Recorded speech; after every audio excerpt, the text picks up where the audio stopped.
रविवारी दादर स्टेशनवरून तुतारी एक्सप्रेस पकडण्यासाठी प्रचंड गर्दी झाली होती.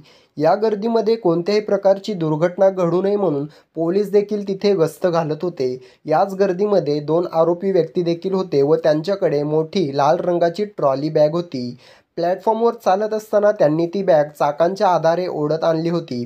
जेव्हा तुतारी एक्सप्रेस प्लॅटफॉर्मवर आली तेव्हा हे दोन्ही आरोपी व्यक्ती ती बॅग जनरल डब्यात चढवण्याचा प्रयत्न करत होते, पण त्यांना ते जमतच नव्हते. दोघांची खूप धावपळ, दमछाक होत होती. तसेच दोघेही खूप घामाघूम झाले होते.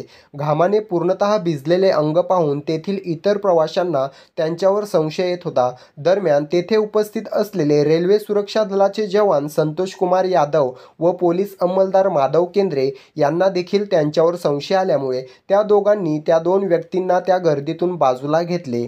पोलिसांनी त्या व्यक्तींना त्यांची बॅग उघडून दाखविण्यास सांगितले. त्या व्यक्तींनी ती बॅग उघडली असता सर्वांनाच मोठा धक्का बसला, कारण त्या बॅगमध्ये रक्ताने पूर्णतः माखलेला एक मृतदेह ठेवण्यात आला होता.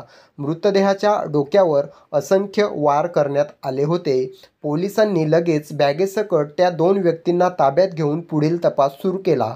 परंतु तपास करत असताना त्या दोघांपैकी एक व्यक्ती फरार झाला. त्यानंतर पोलिसांनी उरलेल्या एका व्यक्तीची कसून चौकशी करायला सुरुवात केली.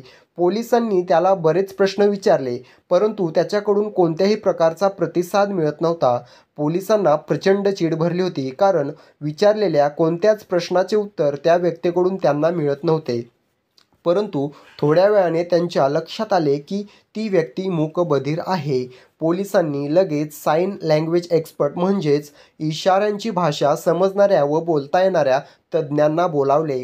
साइन लँग्वेज एक्सपर्टच्या मदतीने तपास सुरू केला असता पोलिसांना समजले की या आरोपींची नावं जय चावडा आणि शिवजीत सिंह अशी आहेत. जय चावडाने सांगितल्यानुसार शिवजीत सिंग हा दादर स्टेशनवरून फरार झाला होता. त्यानंतर जय चावडाच्या माहितीनुसार पोलिसांनी एक पथक उल्हासनगर या ठिकाणी शिवजीत सिंगला शोधण्यासाठी पाठवलं व त्याला उल्हासनगरमधून अटक करण्यात आली.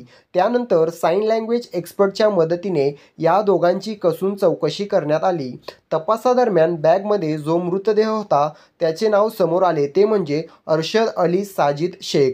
अरशद हा सुद्धा एक मूकबधीरच होता आणि तो सांताक्रूझ येथे राहत होता. जय, शिवजीत व अरशद हे तिघेही खूप चांगले मित्र होते व तिघेही मूकबधीर होते. हे तिन्ही मित्र दर रविवारी एकमेकांना भेटायचे आणि अशीच भेट त्यांची रविवार 4 ऑगस्ट रोजी झाली होती.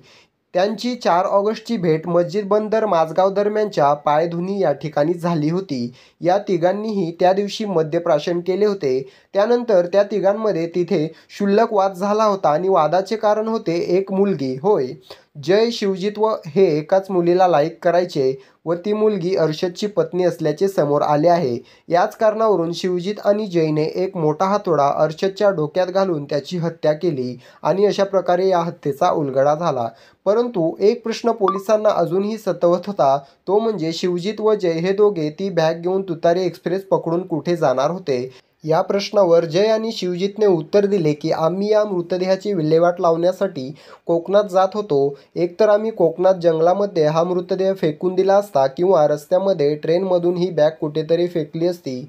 पण पोलिसांच्या सतर्कतेमुळे ही केस दादर स्टेशनवरच सॉल्व्ह झाली आणि केसचा पुढील तपास चालू आहे. धन्यवाद.